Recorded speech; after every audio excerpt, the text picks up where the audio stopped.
Hello guys, welcome to another video of stock market. Friends, Skoda tubes limited guys एक upcoming IPO आज के दिन open होने जा रहा है। जानेंगे complete analysis, business model, financial condition, performance, GMP कितना चल रहा है, लिस्टिंग कितना मिलेगा, अप्लाई करें या फिर कुछ रिस्की पॉइंट्स डिस्कस करें। चलिए फ्रेंड्स, वीडियो स्टार्ट करते हैं। तो गाइस आईपीओ जो है 28 में ओपन हुआ था, 30 में क्लोज किया जा रहा है। 10 रुपीज का face value, 130 rupees to 140 rupees पर शेयर की प्राइस बैंड, 100 शेयर्स के लॉट साइज और 220 करोड़ का इशू किया जा रहा है। 1,57,14,286 शेयर्स का इशू किया जा रहा है और जो कि फुल्ली फ्रेश इशू आईपीओ और NSC book build IPO NSC और बीएससी दोनों में लिस्टेड किया जा रहा है। अलॉटमेंट डेट फाइनलाइज किया गया 2 जून और 3 जून को रिफंड रिलीज किया जाएगा और शेयर्स डीमैट अकाउंट में क्रेडिट होगा। 4 जून का लिस्टिंग डेट रखा गया है। वहीं अगर हम बात करें कंपनी के प्रोमोटर की, तो कंपनी का जो यहाँ पे सबसे पहले ऑफर की बात करते हैं। रिटेल ऑन 1 लॉट अप्लाई कर सकते हैं, मिनिमम 100 शेयर्स मिलेंगे, मैक्सिमम 14 लॉट टू 1400 शेयर्स मिलेंगे। HNI small HNI minimum 15 lot 1500 shares मिलेंगे, मैक्सिमम 71 लॉट 7100 शेयर्स मिलेंगे। Big HNI minimum 72 lot apply कर सकते हैं और 7200 शेयर्स मिलेंगे। वहीं अगर हम बात करेंगे इस कंपनी के प्रोमोटर का, तो समर्थ पटेल, जागृत कुमार पटेल, रवि पटेल, सौरभ पटेल, विपुल कुमार पटेल इसके प्रोमोटर है। प्री इशू होल्डिंग 100% का है। और अगर हम बात करें कंपनी के ऑफर जो दिया गया है, QIB 50%, HNI 15%, रिटेल 35% ऑफर दी गई है। जीएमपी कंपनी का 22 रुपीज का ट्रेड कर रहा, 15.7% की लिस्टिंग मिलने के चांस है, 162 रुपीज पे लिस्टिंग होने के चांस है। अब बात करते हैं कंपनी के बिजनेस का।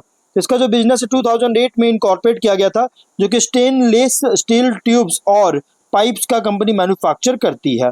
और अगर हम प्रोडक्ट्स की बात करें, ब्रॉडली कैटेगराइज किया गया 2 टाइप्स में, जिसमें फर्स्ट है सीमलेस या ट्यूब्स या पाइप्स और सेकंड है वेल्डेड ट्यूब्स या पाइप्स। मतलब मेनली क्या है प्रोडक्ट, तो ट्यूब्स एंड पाइप्स, जो कि सीमलेस और वेल्डेड, ये 2 कैटेगराइज नंबर टाइप में कैटेगराइज किया गया है कंपनी के प्रोडक्ट का।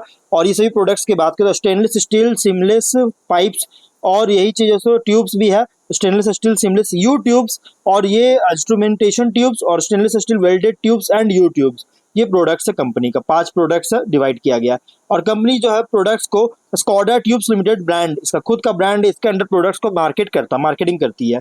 कस्टमर्स में बात करें तो इंजीनियरिंग कंपनी, जैसे इंजीनियरिंग कंपनीज हो गया, ईपीसी कंपनी फर्म्स हो गया, इंडस्ट्रियल कंपनीज जो कि अलग अलग सेक्टर जैसे oil and gas, chemicals, fertilisers, power, pharmaceuticals, automotive, railways और ट्रांसपोर्टेशन, अलग अलग सेक्टर्स में मतलब इंडस्ट्रीज में काम करते हैं, उन सभी इसके क्लाइंट्स हैं। मैन्युफैक्चरिंग और प्रोडक्शन की बात करें तो कंपनी जो है हॉट पियर्सिंग मिल ऑपरेट करता है, मदर हॉलो प्रोड्यूस करने के लिए, जो कि प्राइमरी रॉ मटेरियल जो है सर्व करता है स्टेनलेस स्टील सीमलेस प्रोडक्ट्स के लिए। और मैन्युफैक्चरिंग फैसिलिटी की बात करें तो ये अहमदाबाद, महसाना हाईवे, राजपुर खादी, गुजरात में है। और मार्केट प्रेजेंस की बात करें तो 24 फिस्कल के अकॉर्डिंग, जो कि अराउंड 49 स्टॉकिस्ट्स को, मतलब 49 स्टॉकिस्ट्स को प्रोडक्ट सप्लाई कर चुका है, डोमेस्टिक ही नहीं बल्कि इंटरनेशनल मार्केट में भी। और प्रोडक्ट एक्सपोर्ट किया 16 कंट्रीज में, जिसमें है USA, Germany, Netherland, Italy, Spain और फ्रांस। और डिस्ट्रीब्यूशन नेटवर्क की बात करें तो इंडिया में एक ऑथोराइज्ड स्टॉकिस्ट है महाराष्ट्र में, जो कि डोमेस्टिक सेल्स हैंडल करता है। और यूएस में भी है, यूरोप में भी है, जो कि यूएस में जो है dedicated stockist exclusively distribution products distribute करती है। यूरोप में जो है प्रोडक्ट सप्लाई करता है स्टॉकिस्ट्स के थ्रू, और ये जो है सो यूरोप में इटली, जर्मनी, ऑस्ट्रिया और ईस्टर्न यूरोपियन मार्केट्स में सप्लाई करता है। वर्कफोर्स की बात करेंगे तो कंपनी के अंदर टोटल जो है 496 एम्प्लॉइज है, जो कि इसमें से परमानेंट 149 एम्प्लॉइज और कॉन्ट्रैक्चुअल 347 एम्प्लॉइज थे। फिनेंशियल की बात करें 22 में 156 करोड़ का एसेट्स और लगातार इंक्रीज करके, और अभी है 9 मंथ्स में 428 करोड़ का लगातार इंक्रीज कर रहा है। और नेटवर्थ की बात करेंगे तो 35 करोड़ का है और लगातार इंक्रीज करके इस बार 143.5 करोड़ का इंक्रीज किया है। रिजर्व्स की बात करें तो 33.7 करोड़ का और अभी है 99 करोड़ का। डेट कंपनी को बहुत ज्यादा 202 करोड़ का डेट और डेट बर्डन कंपनी पर बहुत ज्यादा देखने को मिल रहा है। अब यहाँ पे रेवेन्यू प्रॉफिट की बात करते हैं। कंपनी का रेवेन्यू 195 करोड़ का, प्रॉफिट 1.6 करोड़ का। 23 में 307.8 करोड़ का रेवेन्यू, 10.3 करोड़ का प्रॉफिट। 24 में 402 करोड़ का रेवेन्यू, 18.3 करोड़ का प्रॉफिट। और 25 के 9 मंथ्स में 363.5 करोड़ का रेवेन्यू, 25 करोड़ का प्रॉफिट है। फिनेंशियल अगर देखा जाए तो कंपनी का जो फिनेंशियल बहुत अच्छी ग्रोथ होता हुआ देखने को मिल रहा है, बहुत अच्छी ग्रोथ, मतलब कि टॉप लाइन और बॉटम लाइन जो है बहुत अच्छी ग्रोथ होता हुआ देखने को मिल रही है। ROE 28.7%, ROC 15.9%, RONW 28.7%, PAT margin 4.6% का और price to book 8.76 time, P ratio 33.8 time का है। और अगर हम बात करें कुछ रिस्की पॉइंट का, तो टॉप 10 कस्टमर्स का कंट्रीब्यूशन बहुत ज़्यादा है इसके रेवेन्यू के लिए। और यहाँ पे अगर देखिएगा तो लगभग मैं परसेंटेज में बात करूँगा 39.7%, 45% और 47.7%, 57.8% कॉन्ट्रीब्यूशन। तो और अगर ये की कस्टमर्स को रिटर्न करने में फेलियर होता है या बेस को एक्सपैंड नहीं करता है, क्लाइंट से बिजनेस में लॉस होता है, तो इसके बिजनेस और फिनेंशियल स्टैंडिंग को बहुत बुरी तरह से इफेक्ट कर सकता है। प्लस फिनेंशियल इंडेटनेस है, अगर देखिए 202 करोड़ का, इसको रीपे नहीं कर पाता तो प्रॉब्लम कर सकती है, ऑपरेशन और फिनेंशियल पोजीशन को हार्म कर सकता है। इसके अलावा negative cash flow investing activity से जनरेट कर चुका है और negative cash flow operating activities, मतलब इन्वेस्टिंग और ऑपरेटिंग एक्टिविटीज इन दोनों से negative cash flow company generate कर चुका है पास्ट में। अगर इसी तरह से इनफ्लोज को एक्सिट करके आउटफ्लोज अगर कंटिन्यू रहता है, कैश आउटफ्लो होते रहता है, तो गाइस लिक्विडिटी चैलेंजेस फ्यूचर में फेस कर सकता है। कंपनी की जो है मैन्युफैक्चरिंग ऑपरेशन जो है लिमिटेड है। मैन्युफैक्चरिंग ऑपरेशन क्या है, तो लिमिटेड है, क्योंकि सिंगल मैन्युफैक्चरिंग फैसिलिटी है जो कि गुजरात में, महसाना गुजरात में, और इसीलिए लिमिटेड लगाया गया और लिमिटेड है इसका फैसिलिटी। और adverse political, social, economic development होता है इस रीजन में, तो इम्पैक्ट कर सकता है, इसकी कंपनी को निगेटिवली इम्पैक्ट कर सकती है। कंपनी सब्सिडियरी प्रोमोटर डायरेक्टर्स जो सो लीगल प्रोसीडिंग्स में इन्वॉल्व है, एडवर्स जजमेंट के कारण डेट्रीमेंटल कर सकता है बिजनेस प्रोस्पेक्ट्स को। और स्कॉलर ट्यूब्स जो है लिमिटेड नंबर ऑफ स्टॉकिस्ट पर जो है रिलाई करता है, जैसे मैंने ये बताया कि 49 स्टॉकिस्ट है कंपनी के पास, और इस पर बहुत ज्यादा रिलाई करता है कंपनी। और ये जो है मतलब कि अगर हम बात करें, और ये सेल और डिस्ट्रीब्यूशन के लिए, वो भी किसके लिए, तो स्टेनलेस स्टील ट्यूब्स पाइप्स के लिए, और जिसमें से एक एक्सक्लूसिवली स्टॉकिस्ट है महाराष्ट्र में और एक यूएस में, जिससे यहाँ पे रेवेन्यू कंट्रीब्यूशन जो है, रेवेन्यू कंट्रीब्यूशन 4.9% का और 16.3%, 16.2%, 20.6%, और लगातार यहाँ पे कंट्रीब्यूशन इंक्रीज कर रहा है इन महाराष्ट्र से। और यूएस की बात करेंगे तो यूएस में 3.5%, 4.6%, 2.2%, 3.4%, इस पर बहुत ज़्यादा डिपेंड कर रहा है यूएस स्टॉकिस्ट पर, इस स्टॉकिस्ट पर, महाराष्ट्र और यूएस के स्टॉकिस्ट पर। और इसीलिए गाइज इसकी स्टॉकिस्ट में कोई भी अंडर परफॉर्मेंस होता है या टर्मिनेशन होता है, टर्मिनेट किया जाता है, तो मटेरियली इम्पैक्ट कर सकता है डिस्ट्रीब्यूशन और रेवेन्यूज को।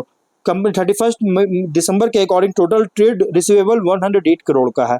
अगर इसको रिसीवेबल को ऑन टाइम मतलब कलेक्ट करने में फेलियर होता है, तो इसके वजह से बिजनेस फिनेंशियल कंडीशन को नेगेटिवली इम्पैक्ट कर सकता है, क्योंकि ट्रेड रिसीवेबल कंपनी को रिसीव करना है जो कि अभी रिसीव नहीं हुआ है। कंपनी जो है सेबी से जो सो एक समन भी रिसीव हो चुका है पास्ट ट्रांजैक्शन के लिए रिगार्डिंग, और किसके साथ, तो प्रकाश स्टीलेज लिमिटेड के द्वारा, मतलब प्रकाश स्टीलेज लिमिटेड के साथ जो कोई केस वगैरह था, जिसके कारण सेबी के द्वारा जो पास्ट में जो है समन किया गया है, इस कंपनी को रिसीव हुआ है, लेटर हुआ है, समन लेटर रिसीव हुआ है। और ये भी एक थोड़ा सा प्रॉब्लम आ सकता है अगर एडवर्स आउटकम, इसका आउटकम नहीं आया, इन्वेस्टिगेशन जो चल रहा है, आउटकम अभी नहीं है, आने के बाद गाइस ऑपरेशन और रेपुटेशन को इम्पैक्ट कर सकता है। और company substantial portion of revenue stockist, engineering firms, EPC contractors, industrial companies India abroad में जो काम कर रहे हैं, particularly oil and gas, chemical, fertiliser, power, pharmaceutical, automotive, railway, transportation sectors, इस पर डिपेंड करता है।